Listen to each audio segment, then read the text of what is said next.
Hello all, this is Siranjana, 4th year MBBS student at Oshet University, Kyrgyzstan. உங்கள நிறைய பேருக்கு வந்து அப்ராட்ல MBBS பண்ணணும்னு விருப்பம் இருக்கு. ஆனா வந்து எலிஜிபிலிட்டி கிரைட்டீரியா என்னன்னு தெரியல அப்ராட்ல MBBS பண்றதுக்கு. அதுக்கப்புறம் ப்ராசஸிங் எப்படி பண்றதுன்னு தெரியலனா don't worry guys, I am here to help you out. First வந்து நம்ம எலிஜிபிலிட்டி கிரைட்டீரியான்னு பார்க்கும்போது நமக்கு 3 கண்டிஷன்ஸ் தான். ஃபர்ஸ்ட் கண்டிஷன், ஸ்டூடெண்ட் நீங்க வந்து 17 or 17 பிளஸ்ல இருக்கணும் ஏஜ்.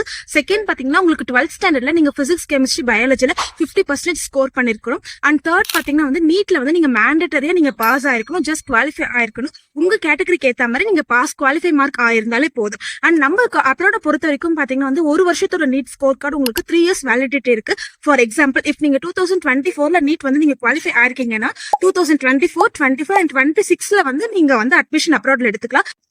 அண்ட் ப்ராசஸிங் பொறுத்தவரை ஆஃப்டர் யுவர் நீட் ரிசல்ட்ஸ் உங்களுடைய NEET score card, 12th mark sheet, Aadhaar card and உங்களுடைய பாஸ்போர்ட் இது நாளையும் ஒன்ஸ் நீங்க ஸ்கேன் பண்ணி அனுப்பினாலே உங்களோட அட்மிஷன் ப்ரொசீஜர் நான் ஸ்டார்ட் பண்ணிருக்கேன். ஃப்ரம் ஸ்டார்டிங்ல இருந்து எண்ட் வரைக்கும் எல்லாமே நானே பார்த்துப்பேன், including your domestic flight ticket, international flight ticket and visa as well as. So உங்களுக்கும் டைரக்ட் அட்மிஷன் வித் அஃபோர்டபிள் ஃபீஸ்ல பண்ணணும்னு நினைச்சீங்க, ஹாசல் ஃப்ரீ அட்மிஷன்ஸ் வேணும்னு நினைச்சீங்கன்னா நீங்க என்னை தாராளமா கான்டாக்ட் பண்ணலாம். அண்ட் என்னோட கான்டாக்ட் டீடைல்ஸ் எல்லாமே நான் உங்களுக்கு டிஸ்கிரிப்ஷன்ல ஆட் பண்றேன். And let's together make our dream come true. Happy MBBS journey. Thank you.